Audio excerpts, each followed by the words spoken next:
ਮੇਰੇ ਵੱਲੋਂ ਸਾਰੇ ਭੈਣ ਭਾਈਆਂ ਨੂੰ ਸਲਾਮ ਹੋਵੇ। ਜਾਤਕਾਂ ਬਜ਼ੁਰਗਾਂ ਤੇ ਮਾਈਆਂ ਨੂੰ ਸਲਾਮ ਹੋਵੇ। ਅੱਜ ਦੀ ਗੱਲ ਦੇ ਨਾਲ ਨਾਸਿਰ ਜਮੀਲ ਹਾਜ਼ਰ ਖਿਦਮਤ ਹੈ ਔਰ ਅੱਜ ਦੀ ਗੱਲ ਜਿਹੜੀ ਹੈ ਉਹ ਅਸੀਂ ਕਰ ਰਹੇ ਹਾਂ ਅੱਜ ਦੇ ਦਿਹਾੜ ਦੇ ਹਿਸਾਬ ਨਾਲ 25 ਤਾਰੀਖ ਹੈ। 25 ਤਾਰੀਖ ਨੂੰ ਸਾਡੇ ਸਾਬਕਾ ਵਜ਼ੀਰ ਆਜ਼ਮ ਸਾਹਿਬ ਔਰ ਚੇਅਰਮੈਨ ਤਹਿਰੀਕੇ ਇਨਸਾਫ ਜਨਾਬ ਇਮਰਾਨ ਖਾਨ ਸਾਹਿਬ ਨੇ ਇੱਕ ਲੌਂਗ ਮਾਰਚ ਦੀ ਜਿਹੜੀ ਹੈ ਉਹ ਕਾਲ ਦਿੱਤੀ ਹੋਈ ਹੈ।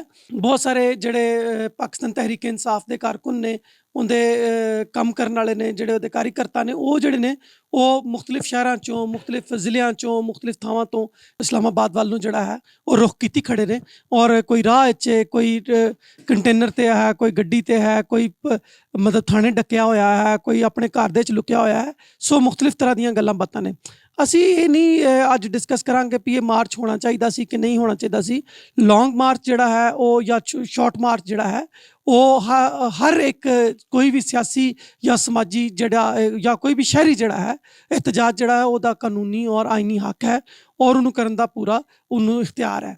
ਲੇਕਿਨ ਉਹਦੇ ਵਿੱਚ ਹੁਣ ਜਿਹੜੀਆਂ ਚੀਜ਼ਾਂ ਇਸ ਲੌਂਗ ਮਾਰਚ ਦੇ ਹਵਾਲੇ ਨਾਲ, ਹਾਲੇ ਲੌਂਗ ਮਾਰਚ ਹੋਇਆ ਵੀ ਨਹੀਂ ਤੇ 2 ਦਿਨ ਪਹਿਲਾਂ ਤੋਂ ਹੋ ਗਈਆਂ ਨੇ, ਅਸੀਂ ਉਹਨਾਂ ਨੂੰ ਡਿਸਕਸ ਕਰਾਂਗੇ ਔਰ ਵੇਖਾਂਗੇ ਕਿ ਬਤੌਰ ਕੌਮ ਅਸੀਂ ਕਿੱਧਰ ਨੂੰ ਜਾਣਦੇ ਹਾਂ। ਨਾਜ਼ਰੀਨ, ਅਸੀਂ ਵੇਖਦੇ ਪਏ ਹਾਂ ਬਈ ਇਸ ਲੌਂਗ ਮਾਰਚ ਨੂੰ ਸ਼ੁਰੂ ਹੋਣ ਤੋਂ ਪਹਿਲਾਂ ਹੀ ਸਾਡੀ ਜਿਹੜੀ ਸਰਕਾਰ ਹੈ, ਜਿਹੜੀ ਮੌਜੂਦਾ ਸਰਕਾਰ ਹੈ, ਉਹਨੇ ਤਕਰੀਬਨ ਇਹਨੂੰ ਕਾਮਯਾਬ ਕਰ ਦਿੱਤਾ ਹੈ ਮੇਰੀ ਨਜ਼ਰ ਦੇ ਵਿੱਚ। ਨੰਬਰ 1, ਹੁਣ ਜਮਾਤਾਂ ਜਿਹੜੀਆਂ ਇਸ ਵਕਤ ਹਕੂਮਤ ਕਹਿਲਾਉਂਦੀਆਂ ਨੇ, ਜਿਹੜੀਆਂ ਪੁਰਾਣੀਆਂ ਅਪੋਜੀਸ਼ਨ ਸਨ, ਇਹ ਜਦੋਂ ਆਪਣੇ ਅਪੋਜੀਸ਼ਨ ਦੇ ਟਾਈਮ 'ਚ ਸਨ ਤੇ ਉਦੋਂ ਇਹ ਆਇਨ ਦੀ ਬਲਾਦਸਤੀ, ਸ਼ਹਿਰੀ ਹਕੂਕ ਜਿਹੜੇ ਨੇ ਉਹਨਾਂ ਦੀ ਬਲਾਦਸਤੀ ਔਰ ਬਾਕੀ ਸਾਰੀਆਂ ਜਿਹੜੀਆਂ ਗੱਲਾਂ ਨੇ ਉਹਨਾਂ ਦੀ ਲੈਣ ਦੀ ਜਿਹੜੀ ਮੰਗ ਸਨ ਉਹ ਬੜੀ ਸ਼ੱਦੋ-ਮੱਦ ਨਾਲ ਕਰਦੇ ਸਨ, ਉਹ ਬੜੇ ਜ਼ੋਰ ਨਾਲ ਔਰ ਬੜੇ ਸ਼ੋਰ ਨਾਲ ਕਰਦੇ ਸਨ। ਪਰ ਉਹੋ ਹੀ ਹਕੂਕ ਜਦੋਂ ਇਹਨਾਂ ਨੂੰ ਪਾਕਿਸਤਾਨ ਤਹਿਰੀਕ ਇਨਸਾਫ ਜਿਹੜੀ ਉਦੋਂ ਦੀ ਗਵਰਨਮੈਂਟ ਸੀ ਔਰ ਹੁਣ ਦੀ ਜਿਹੜੀ ਅਪੋਜੀਸ਼ਨ ਹੈ ਉਹਨੂੰ ਦੇਣਾ ਪੈਂਦੇ ਨੇ। ਤੇ ਨਾਲ ਹੀ ਰਿਟ ਆਫ ਦੀ ਗਵਰਨਮੈਂਟ ਜਿਹੜੀ ਹੈ ਉਹਨੂੰ ਰੱਖਣਾ ਹੈ। ਕਿਸ ਤਰ੍ਹਾਂ ਜਿਹੜੇ ਮਸਾਇਲ ਆਮ ਲੋਕਾਂ ਲਈ ਪੈਦਾ ਹੋਣੇ ਨੇ ਅਸੀਂ ਉਹ ਕਰਨਾ ਹੈ ਔਰ ਕਿਸ ਤਰ੍ਹਾਂ ਅਸੀਂ ਇਹਨਾਂ ਨੂੰ ਡੱਕਣਾ ਹੈ। ਅੱਛਾ, ਡੱਕਣਾ ਕੋਈ ਬੜੀ ਗੱਲ ਨਹੀਂ ਹੈ। ਮੈਂ ਸਮਝਦਾ ਹਾਂ ਕਿ ਸ਼ੁਤਰ ਬੇਮੁਹਾਰ ਕੋਈ ਵੀ ਸ਼ੈ ਹੋਵੇ ਉਹ ਠੀਕ ਨਹੀਂ ਹੁੰਦੀ ਹੈ। ਲੇਕਿਨ ਇਹਨਾਂ ਨੂੰ ਚਾਹੀਦਾ ਸੀ ਕਿ ਜਦੋਂ ਇਹਨਾਂ ਨੇ ਲੌਂਗ ਮਾਰਚ ਦੀ ਡੇਟ ਦਿੱਤੀ ਹੈ ਤੇ ਇਹ ਦੱਸ ਦਿੰਦੇ ਕਿ ਅਗਰ ਤੁਸੀਂ ਇਸਲਾਮਾਬਾਦ ਆਉਣਾ ਹੈ ਤਾਂ ਤੁਸੀਂ ਫਲਾਣੇ ਗਰਾਊਂਡ 'ਚ ਫਲਾਣੀ ਜਗ੍ਹਾ ਤੇ ਮੌਜੂਦ ਰਹਿਣਾ ਹੈ, ਉਸ ਤੋਂ ਅੱਗੇ ਪਿੱਛੇ ਨਹੀਂ ਹਟਣਾ, ਉੱਥੇ ਤੁਸੀਂ ਆਪਣਾ ਧਰਨਾ ਦਿਓ। ਦੇਖੋ, ਧਰਨਾ ਰੋਕਣਾ ਸਰਕਾਰ ਦਾ ਕੰਮ ਨਹੀਂ ਹੈ, ਧਰਨੇ ਨੂੰ ਮੈਨੇਜ ਕਰਨਾ ਸਰਕਾਰ ਦਾ ਕੰਮ ਹੈ। ਹੁਣ ਤੁਸੀਂ ਮੌਜੂਦਾ ਸਰਕਾਰ ਨੇ ਜ਼ੁਲਮ ਇਹ ਕੀਤਾ ਹੈ ਕਿ ਸਭ ਤੋਂ ਪਹਿਲਾਂ ਤਾਂ ਅਸੀਂ ਤਾਲੀਮ ਦੀ ਗੱਲ ਕਰਾਂਗੇ, ਜਿਹੜਾ ਸਭ ਤੋਂ ਜ਼ਿਆਦਾ ਜ਼ਰੂਰੀ ਹੈ। ਕੱਲ੍ਹ 24 ਮਾਰਚ ਨੂੰ ਅਸੀਂ ਜਿਹੜੀਆਂ ਮੇਨ ਸਟ੍ਰੀਮ ਮੀਡੀਆ ਹੈ ਖਬਰਾਂ 'ਚ ਔਰ ਇੱਕ ਨੋਟੀਫਿਕੇਸ਼ਨ ਵੀ ਆਇਆ ਹੈ, ਉਹਦੇ ਮੁਤਾਬਕ ਜਿਹੜਾ ਹੈ ਅੱਜ ਜਿਹੜਾ 10ਵੀਂ ਦਾ ਐਗਜ਼ਾਮ ਹੋਣਾ ਸੀ ਮੁਤਾਲਿਆ ਪਾਕਿਸਤਾਨ ਦਾ, ਉਹ ਰੋਕ ਦਿੱਤਾ ਗਿਆ ਹੈ 2 ਸ਼ਹਿਰਾਂ 'ਚ, ਇੱਕ ਲਾਹੌਰ 'ਚ ਔਰ ਇੱਕ ਰਾਵਲਪਿੰਡੀ 'ਚ। ਔਰ ਦੇ ਇਲਾਵਾ ਇਸਲਾਮਾਬਾਦ ਦੀਆਂ ਤਮਾਮ ਜਿਹੜੀਆਂ ਯੂਨੀਵਰਸਿਟੀਜ਼ ਨੇ ਉਹਨਾਂ ਨੂੰ ਬੰਦ ਕਰ ਦਿੱਤਾ ਗਿਆ ਹੈ। ਉਹਦੇ ਇਲਾਵਾ ਬਾਕੀ ਸਾਰੀਆਂ ਚੀਜ਼ਾਂ ਜਿਹੜੀਆਂ ਨੇ ਉਹ ਰੋਕ ਦਿੱਤੀਆਂ ਗਈਆਂ ਨੇ। ਅੱਛਾ, ਥਾਂ ਕੰਟੇਨਰ ਲਾ ਕੇ ਤੇ ਮੋਟਰਵੇਜ਼ ਨੂੰ ਔਰ GT ਰੋਡਸ ਨੂੰ ਔਰ ਬਾਕੀ ਜਗ੍ਹਾ ਨੂੰ ਜਿਹੜਾ ਹੈ ਉਹ ਡੱਕਿਆ ਗਿਆ ਹੈ। ਉਹਦੇ ਨਾਲ ਹੋਇਆ ਕੀ ਹੈ, ਇੱਕ ਬਿਲਾ ਵਜ੍ਹਾ ਦਾ ਹੱਸ-ਫਸ ਜਿਹੜਾ ਹੈ ਉਹ ਕ੍ਰੀਏਟ ਹੋ ਗਿਆ ਹੈ। ਹੁਣ ਜਿਹੜੀ ਥਾਂ ਤੋਂ ਮਤਲਬ ਫਰਜ਼ ਕਰੋ ਇਹਨਾਂ ਦੇ ਅਗਰ 100 ਜੀ ਲੰਘਣੇ ਹਨ ਤੇ ਉਹ ਅਗਰ ਫਰਜ਼ ਕਰੋ ਇਹਨਾਂ ਨੇ ਕੰਟੇਨਰ ਲਾਏ ਨੇ ਤੇ ਉਹ 100 ਜਿੱਥੇ ਇਕੱਠੇ ਹੋ ਗਏ ਨੇ ਉਹ ਲੱਗਦਾ ਕਿ ਬਹੁਤ ਵੱਡਾ ਮਜਮਾ ਇਕੱਠਾ ਹੋ ਗਿਆ ਮਤਲਬ। ਲੇਕਿਨ ਅਗਰ ਫਰਜ਼ ਕਰੋ ਇਹ ਜ਼ਿਆਦਾ ਲੋਕ ਤਾਦਾਦ 'ਚ ਵੀ ਇਕੱਠੇ ਹੋ ਜਾਣ ਤੇ ਫਿਰ ਕੀ ਮਾੜਾ ਹੈ। ਮੈਨੂੰ ਯਾਦ ਆ ਰਿਹਾ ਹੈ TLP ਦਾ ਉਹ ਵਾਲਾ ਇhtਜਾਜ, ਜਦੋਂ ਕਰੇਨਾਂ ਨਾਲ ਸਨ ਤੇ ਪਾਕਿਸਤਾਨ ਤਹਿਰੀਕ ਇਨਸਾਫ ਦੀ ਗਵਰਨਮੈਂਟ ਸੀ ਤੇ ਉਹ ਕਰੇਨਾਂ ਦੇ ਨਾਲ ਮਤਲਬ ਜਿਹੜੇ ਹਨ ਕੰਟੇਨਰ ਲੱਗੇ ਹੋਏ ਸਨ ਉਹਨਾਂ ਨੂੰ ਪੱਟੀ ਆਉਂਦੇ ਸਨ ਤੇ ਉਹ ਜਦੋਂ ਗੁਜਰਾਂਵਾਲਾ ਕ੍ਰਾਸ ਕੀਤਾ ਉਹਨਾਂ ਨੇ ਔਰ ਅੱਗੇ ਸਾਰਾ ਅੱਗੇ ਤੇ ਮਤਲਬ ਫਿਰ ਹਕੂਮਤ ਨੂੰ ਉਹਨਾਂ ਦੀ ਗੱਲ ਮੰਨਣੀ ਪਈ। ਮੈਂ ਨਹੀਂ ਚਾਹੁੰਦਾ ਔਰ ਮੈਂ ਮਸ਼ਵਰਾ ਦਿਆਂਗਾ ਪਾਕਿਸਤਾਨ ਤਹਿਰੀਕ ਇਨਸਾਫ ਵਾਲਿਆਂ ਅੱਗੇ ਵੀ ਕਿ ਮਿਹਰਬਾਨੀ ਕਰਕੇ ਕਿਸੇ ਤਰ੍ਹਾਂ ਦੀ ਵੀ ਜਿਹੜੀ ਤਸ਼ੱਦਦ ਵਾਲੀਆਂ ਕਾਰਵਾਈਆਂ ਨੇ ਜਾਂ ਇਸ ਤਰ੍ਹਾਂ ਦੀਆਂ ਜਿਹੜੀਆਂ ਚੀਜ਼ਾਂ ਨੇ ਉਹਨਾਂ ਤੋਂ ਇਜਤਨਾਬ ਕੀਤਾ ਜਾਏ। ਦੂਜੀ ਗੱਲ ਇਹ ਹੈ ਕਿ ਦੇਖੋ, ਆਮ ਆਵਾਮ ਨੂੰ ਨਾ ਤੇ PTI ਦੇ ਮਾਰਚ ਨਾਲ ਕੋਈ ਦਿਲਚਸਪੀ है और ना सरकार दे डक्के नाल कोई दिलचस्पी है। पिंडी की तरफ रवाना है, हर एक बंदे ने अपनी मंजिल की जानिब जाना था, जिनको गाड़ियों से उतार दिया गया। इस वक्त हमारे साथ एक भाई मौजूद हैं, इनसे पूछते हैं कि ये इसके बारे में क्या कहना चाहेंगे। जी भाईजान, आप किस तरफ जा रहे थे? जी, मैं सवाल से आ रहा हूँ और मैं पिंडी आना है और मेरी सिस्टर फौत हो गई है मुल्तान, तो मैं बहुत परेशान हूँ।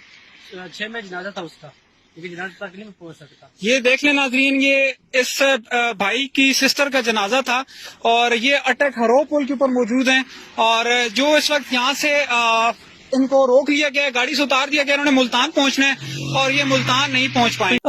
लेकिन इन्हों की जिंदगी मुश्किल हो गई है क्योंकि आम लोग जिन्होंने जाना सी अपने अपने शहरों ਨੂੰ ਉਹਨਾਂ ਨੂੰ ਤੁਸੀਂ ਰਾਹ ਡੱਕ ਕੇ ਤੇ ਉਹਨਾਂ ਨੂੰ ਮਹਿਦੂਦ ਕਰ ਦਿੱਤਾ ਹੈ। ਅੱਲਾ ਜਾਣੇ ਹੁਣ ਕਿਸੇ ਕੋਲ ਇੰਨੇ ਪੈਸੇ ਵੀ ਹੈ ਨੇ ਕਿ ਨਹੀਂ ਕਿ ਉਹ ਇੱਕ ਜਿਹੜੀ ਅੱਜ ਦੀ ਰਾਤ ਜਾਂ ਕੱਲ੍ਹ ਦੀ ਰਾਤ ਜਾਂ 2 ਦਿਨ ਜਾਂ 1 ਦਿਨ ਜਿਹੜਾ ਤੁਸੀਂ ਬੰਦ ਰੱਖਦੇ ਹੋ, ਇਹ ਰੋਟੀ ਕਿੱਥੋਂ ਖਾਏਗਾ ਜਾਂ ਸੜਕ ਤੇ ਸੋਏਗਾ ਜਾਂ ਕੀ ਕਰੇਗਾ ਵਿਚਾਰਾ ਕੋਈ, ਇਹਦਾ ਕੋਈ ਪਤਾ ਨਹੀਂ। ਕੋਈ ਬਿਮਾਰ ਹੈ, ਕਿਸੇ ਨੇ ਮਤਲਬ ਆਪਣੇ ਕਿਸੇ ਹੋਰ ਕੰਮ ਲਈ, ਦਫ਼ਤਰੀ ਕਿਸੇ ਕੰਮ ਲਈ ਜਾਣਾ ਹੈ, ਕਿਸੇ ਨੇ ਇੰਟਰਵਿਊ ਲਈ ਜਾਣਾ ਹੈ ਤਾਂ ਉਹ ਕੀ ਕਰੇਗਾ, ਕਿਸੇ ਨੇ ਨੌਕਰੀ ਤੇ ਆਪਣੀ ਜਗ੍ਹਾ ਆਪਣੀ ਜਿਹੜੀ ਹੈ ਹਾਜ਼ਰੀ ਲਵਾਉਣੀ ਹੈ ਤਾਂ ਉਹ ਕੀ ਕਰੇਗਾ। ਸੋ ਇਸ ਕਰਕੇ ਸਰਕਾਰ ਜਿਹੜੀ ਹੈ ਉਹ ਬੇਵਕੂਫੀ ਦੇ ਸਾਰੇ ਜਿਹੜੇ ਹਥਕੰਡੇ ਨੇ ਉਹਨਾਂ ਨੂੰ ਬੰਦ ਕਰੇ ਔਰ ਫੌਰੀ ਤੌਰ ਤੇ ਰਸਤੇ ਖੋਲੇ। ਇਹ ਮੇਰਾ ਇੱਕ ਮਸ਼ਵਰਾ ਵੀ ਹੈ। ਦੂਸਰੀ ਥਾਂ ਤੇ ਅੱਜ ਅਸੀਂ ਵੇਖ ਰਹੇ ਹਾਂ ਅਫਸੋਸਨਾਕ ਵਾਕਿਆ ਪੇਸ਼ ਆਇਆ ਕਿ ਇੱਕ ਜਿਹੜਾ ਪੁਲਿਸ ਕਾਂਸਟੇਬਲ ਹੈ, ਜਿਹੜਾ ਗ੍ਰੀਨ ਟਾਊਨ ਦਾ ਰਿਹਾਇਸ਼ੀ ਹੈ ਔਰ ਉਹਨੂੰ ਵਿਚਾਰੇ ਨੂੰ ਮਾਡਲ ਟਾਊਨ C ਬਲਾਕ ਦੇ ਵਿੱਚ ਕਿਸੇ ਰਿਟਾਇਰਡ ਮੇਜਰ ਨੇ ਔਰ ਉਹਦੇ ਮੁੰਡੇ ਨੇ, ਉਹ PTI ਦੇ ਕਾਰਕੁਨ ਕਹਿਲਾਉਂਦੇ ਨੇ ਔਰ ਉਹਨੇ ਐਕਟਿਵਿਸਟ ਕਹਿਲਾਉਂਦੇ ਸਨ, ਉਹਨਾਂ ਨੂੰ ਗੋਲੀ ਮਾਰ ਕੇ ਮਾਰ ਦਿੱਤਾ ਹੈ ਇੱਕ ਕਾਂਸਟੇਬਲ ਨੂੰ। ਇਹ ਕਾਂਸਟੇਬਲ ਦਾ ਮਰਨਾ ਜਿਹੜਾ ਹੈ ਇੱਕ ਬਹੁਤ ਬਹੁਤ ਅਫਸੋਸਨਾਕ ਗੱਲ ਹੈ ਔਰ ਇਹ ਕਿਸੇ ਵੀ ਤਰ੍ਹਾਂ ਜਿਹੜੀ ਹੈ ਇਹਦੇ ਤੇ ਮਤਲਬ ਉਹ ਕਿਸੇ ਨੂੰ ਵੀ ਕੋਈ ਸ਼ਾਬਾਸ਼ ਨਹੀਂ ਦਿੱਤੀ ਜਾ ਸਕਦੀ ਕਿ ਬੱਲੇ ਬੱਲੇ ਤੂੰ ਬੜੀ ਬਹਾਦਰੀ ਦਾ ਕੰਮ ਕੀਤਾ।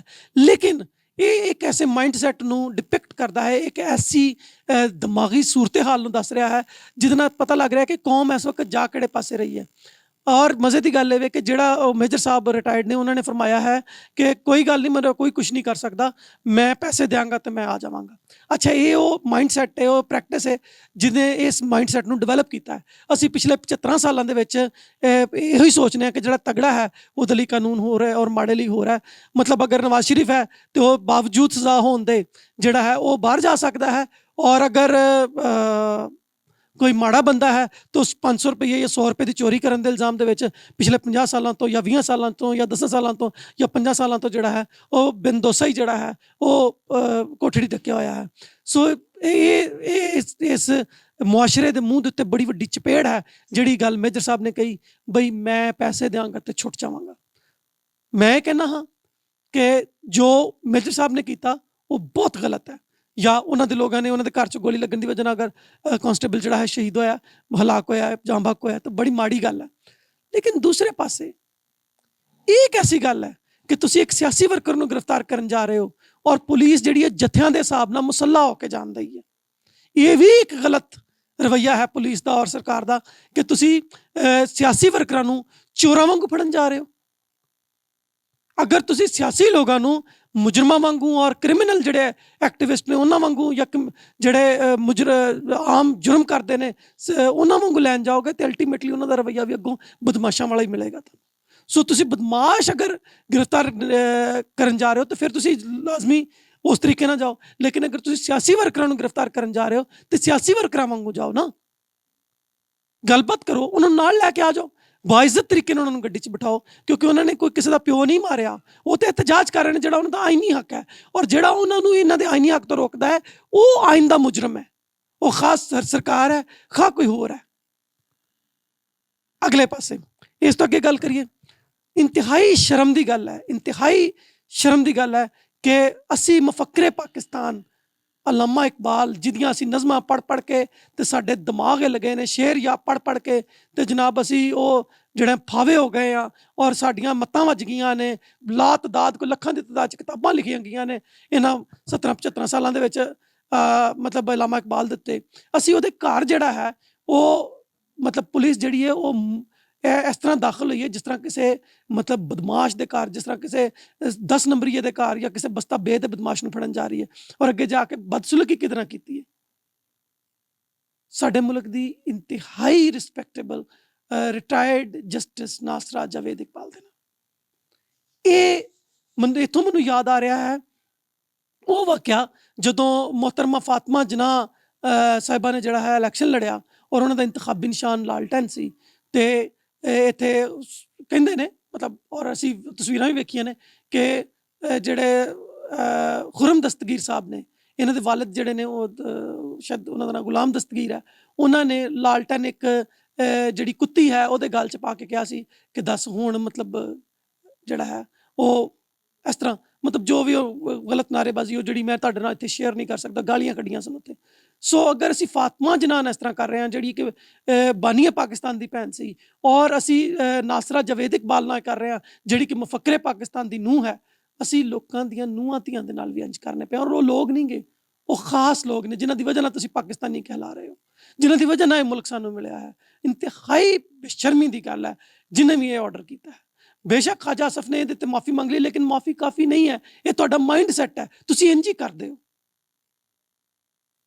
ਔਰ ਇਹਦੇ ਬਾਅਦ मोहतरमा डॉक्टर यास्मीन राशिद साहिबा मैनू याद आ रहे ने, वो बेचारी कैंसर पेशेंट ने, एक बजुर्ग खातून ने, और तुसी उन्हां नू मतलब उन्हां दे नाल बदसलूकी कर रहे हो।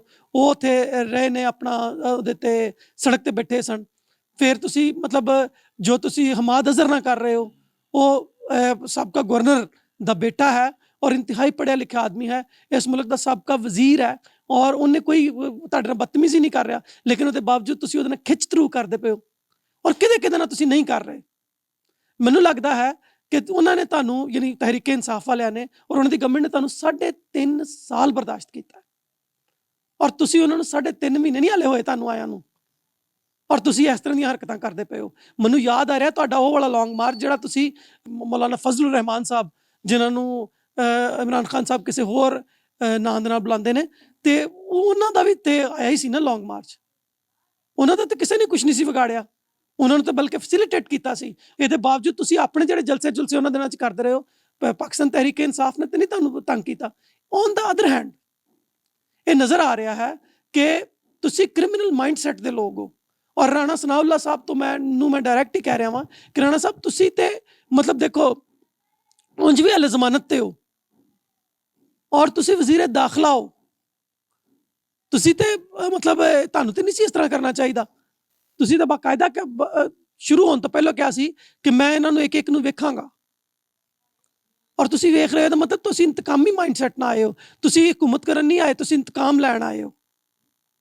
उन्होंने तुहानूं 3.5 साल तो ज़्यादा बर्दाश्त किया है, और तुसी 3.5 महीने नहीं बर्दाश्त कर सके।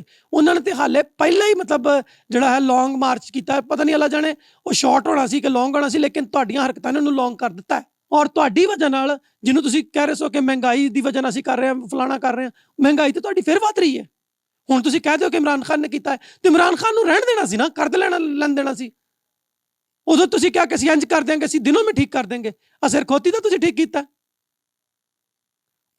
देखो गल है वे कि बहुत सारिया चीज़ों के नाल नाल आखिर ते मैं एक गल जरूर करांगा। माइनॉरिटीज़ के कुछ दोस्त ने, उन्होंने अपने पैगामात दे विच कहा कुछ 10-12 दिन पहले ही कि जी माइनॉरिटीज़ नूं चाहिदा है कि वो जिहड़े ने वो सियासत तो दूर रहन, फलाने तो दूर रहन, इन्हां ते लड़ाइयां इन्हां नूं लड़न दिओ। अगर असीं ये कहने आ कि बीइंग माइनॉरिटी जिहड़ा है सानूं सियासी नहीं होना चाहिए, तो ये मेरा ख्याल है कि साडी हाले जिहड़ी मैच्योरिटी दे विच थोड़ी कमी है, सानूं थोड़ा होर मैच्योर होने की लोड़ है। और सानूं बतौर पाकिस्तानी मसीही, बतौर पाकिस्तानी सिख, बतौर पाकिस्तानी हिंदू, बतौर पाकिस्तानी कोई भी होर मुसलमान या कोई भी होर मजहब दे नाल तलक रखदे हां, सानूं चाहिदा कि असीं उहदे पाकिस्तान दी किसी भी सियासी जो भी साडी सोच है, मैं नहीं कहंदा कि PTI ना, मैं नहीं कहंदा कि मुस्लिम लीग ना, मैं नहीं कहंदा किसी होर ना, जिहदे नाल तुहाडी एफिलिएशन है, जो तुहाडे ख्यालात ने और जो तुहाडे सियासी ख्यालात ने, तुसीं उहनां जमायतां नाल जुड़ो और उहदे च पूरी स्ट्रगल करो ताकि तुहानूं फिर पूरा हक मिले। ਜਦੋਂ ਅਸੀਂ स्ट्रगल पूरी नहीं करते तो ਸਾਨੂੰ हक भी फिर इस तरह ही मिलते हैं। ਜਦੋਂ ਅਸੀਂ स्ट्रगल थोड़ी जी करने तो हक फिर खराती हो जाते हैं, फिर सीटां खराती हो जांदियां ने, फिर हक मंगिया नहीं मिलते, हक हमेशा खोया मिलते हैं। और खोण का तरीका है कि सियासी जद्दोजहद का हिस्सा बनो, उहदे च लड़ो ना। अगर फर्ज करो तुसी अपोजिशन के पक्ष हो तो फिर गिरफ्तारियां दो, जो लॉन्ग मार्च करते हैं तो लॉन्ग मार्च करो, जो डंडे पैंदे तो डंडे खाओ, जेकर गिरफ्तारियां आंदियां ने जेल जाना पैंदा जेल जाओ। और अगर तुसी दूसरे पक्ष हो, सरकारी पक्ष हो, तो फिर तुसी जिहड़ी उन्हां दी सोच है उन्हां दे नाल खलोवो, उन्हां दी चीज़ां नूं प्रमोट करो, उन्हां दे मामलात नूं, उन्हां दी सोच नूं अगे लैके चलो, लेकिन सियासी अमल का हिस्सा जरूर बनो। हाँ, आखिर तक गुजारिश जरूर है कि मेहरबानी करके आपस दे विच, मैं सारियां अकलीतां नूं खास तौर ते मसीहां नूं कह रहा कि सियासी इख्तलाफात नूं ज़ाती इख्तलाफात मत बनाओ। मैं कुछ दिनों चों नोट कर रहा वां कि सियासी मुख्तलिफ जमायतां दियां बस्तियां वाले लोग जिहड़े ने, माइनॉरिटीज़ के लोग जिहड़े ने, एक दूसरे नूं ज़ाती हवाले नाल तानेजनी और गाली गलोच कर रहे हैं। ये सख्त बुरी बात है, क्योंकि असीं इत्थे ही रहना है। और बाकी सारे वास्ते मैं कहूँगा कि सियासी इख्तलाफात नूं सियासी बनाओ, नज़रियाती इख्तलाफात नूं नज़रियाती बनाओ, लेकिन इन्हों ज़ाती ना बनाओ, क्योंकि जो नज़रियाती इख्तलाफात ज़ाती इख्तलाफात बनते हैं तो उदों फिर यह वाले वाक़यात होंदे ने जो असीं मावां भैणां दीयां इज्जतां, चादर चार दीवारी का जिहड़ा एक पामाली है उस पासे टुर पैंदे आ, और ਤਸ਼ੱਦਦ ਜਿਹੜਾ ਹੈ ਉਹ ਸਿਆਸਤ ਦੇ ਵਿੱਚ ਆ ਜਾਂਦਾ ਹੈ, ਤੇ ਜਿੱਥੇ ਤਸ਼ੱਦਦ ਆ ਜਾਂਦਾ ਉੱਥੇ ਸਿਆਸਤ ਮੁੱਕ ਜਾਂਦੀ ਹੈ, ਤੇ ਉੱਥੇ ਜਿਹੜਾ ਹੈ ਫਿਸਤਾਈਅਤ, ਉੱਥੇ ਫਾਸ਼ਿਜ਼ਮ, ਉੱਥੇ ਜ਼ੁਲਮ, ਉੱਥੇ ਜਬਰ ਸ਼ੁਰੂ ਹੋ ਜਾਂਦਾ ਹੈ। ਜਿਸ ਤਰ੍ਹਾਂ ਦੀਨ 'ਚ ਕੋਈ ਜਬਰ ਨਹੀਂ, ਇਸ ਤਰ੍ਹਾਂ ਸਿਆਸਤ 'ਚ ਵੀ ਕੋਈ ਜਬਰ ਨਹੀਂ ਹੈ। ਜਿਹਦਾ ਦਿਲ ਕਰੇ ਉਹ ਜਿਸ ਤਰ੍ਹਾਂ ਦੀ ਮਰਜ਼ੀ ਸੋਚ ਰੱਖੇ। ਔਰ ਆਖਰ ਦੇ ਤੇ ਇੱਕ ਹੋਰ ਗੱਲ ਜਿਹੜੀ ਬੜੀ ਜ਼ਰੂਰੀ ਹੈ ਉਹ ਇਹ ਹੈ ਕਿ ਭਾਵੇਂ ਜੋ ਵੀ ਹੋ ਜਾਏ, ਜਿਸ ਤਰ੍ਹਾਂ ਵੀ ਹੋ ਜਾਏ, ਸਾਨੂੰ ਬਤੌਰੇ ਪਾਕਿਸਤਾਨੀ ਕੌਮ ਜਿਹੜਾ ਹੈ ਉਹ ਅੱਗੇ ਵਧਣ ਦੀ ਲੋੜ ਹੈ, ਨਾ ਕਿ ਕਿਸੇ ਖਾਸ ਸਿਆਸੀ ਜਮਾਤ ਦਾ ਹਿੱਸਾ ਹੋ ਕੇ ਅੱਗੇ ਵਧਣ ਦੀ ਲੋੜ ਹੈ। ਮੈਨੂੰ ਇੱਕ शेर याद आ गया कि अब तो जैसे भी हों हालात हमारे लोगों, खुद को तकसीम न करना मेरे सारे लोगों। ਅੱਜ ਦੀ ਗੱਲ ਨੂੰ ਇੱਥੇ ਮੁਕਾਉਂਦੇ ਹਾਂ। ਰੱਬ ਰੱਖਾ।